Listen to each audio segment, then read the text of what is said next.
എൻ്റെ പേര് റെജി. ഞാൻ വട്ടിയാന്തോടിൽ ഇരിട്ടി മേഖലയിൽ വട്ടിയാന്തോടിൽ ഒരു കച്ചവടം ചെയ്യുന്ന ആളാണ്. എനിക്ക് ഇപ്പോൾ ഞാൻ 1 വർഷമായിട്ടോളമായിട്ട് ക്രിട്ടിക് പൈപ്പ് എടുക്കുന്നുണ്ട്. അത് നല്ല പെർഫോമൻസാണ് അതിൻ്റെ വരുന്നത്. ആളുകളൊക്കെ നല്ല രീതിയിൽ പറയണതുകൊണ്ടാണ് നമ്മൾ എടുക്കുന്നത്. പിന്നെ 25 വർഷം വാറണ്ടി വരുന്ന വേറെ പൈപ്പുകളൊന്നും ഇല്ല. അതുപോലെ QR കോഡൊക്കെ പൈപ്പിൽ തന്നെയുള്ള നല്ലതായിട്ട് എല്ലാ ഫെസിലിറ്റി ഉള്ളതായത് കാരണം നമുക്ക് കൂടുതലായിട്ട് അതാണ് ചെയ്യുന്നത്. ഇപ്പോൾ പ്ലംബർമാരുടെ നിന്നുള്ള ഒരു അഭിപ്രായം പറയുന്നത് എന്ത് പറയും സാർ? പ്ലംബർമാരൊക്കെ ആദ്യം കുറച്ച് കൊടുത്തു വലിയ നല്ല അഭിപ്രായമാണ്. വീണ്ടും ചോദിച്ചത് തന്നെ ആയിട്ട് വരുന്നുണ്ട്. ഇത് വലിയ കുഴപ്പമൊന്നും തോന്നിയിട്ടില്ല. ഒരു നല്ല രീതിയിൽ തന്നെ നമുക്ക് ചെയ്യാൻ പറ്റുന്നു. മാനേജ്മെന്റ് നമ്മളെ ക്രിട്ടിക് പൈപ്പിന്റെ മാനേജ്മെന്റ് കുഴപ്പമൊന്നുമില്ല. നല്ല രീതിയിൽ മാനേജ്മെൻ്റൊക്കെ നല്ല രീതിയിൽ നമുക്ക് സപ്പോർട്ട് ചെയ്യുന്നുണ്ട്.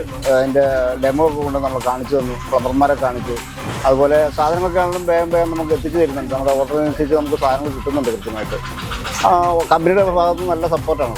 സാർ, ഒരു ക്രിട്ടിക് പൈപ്പിന്റെ ഒരു എക്സ്പീരിയൻസ് പറയുമെന്ന് വെച്ചാൽ തോന്നി സാർ? എക്സ്പീരിയൻസ് ഇത്ര നാളും ചെയ്തുവരുന്ന പൈപ്പുകളൊക്കെ പലതിനകത്ത് കംപ്ലൈൻറ്റും കാര്യങ്ങളൊക്കെ വരാറുണ്ട്. ഇപ്പോൾ കൊടുക്കാൻ നോക്കിയപ്പോൾ നമുക്ക് അങ്ങനെ കംപ്ലൈൻറ്റ് കാര്യങ്ങളൊന്നും വരുന്നില്ല. അതുപോലെ മറ്റു കുഴപ്പങ്ങളൊന്നും ഇതായിട്ട് കണ്ടില്ല. We love critic pipe.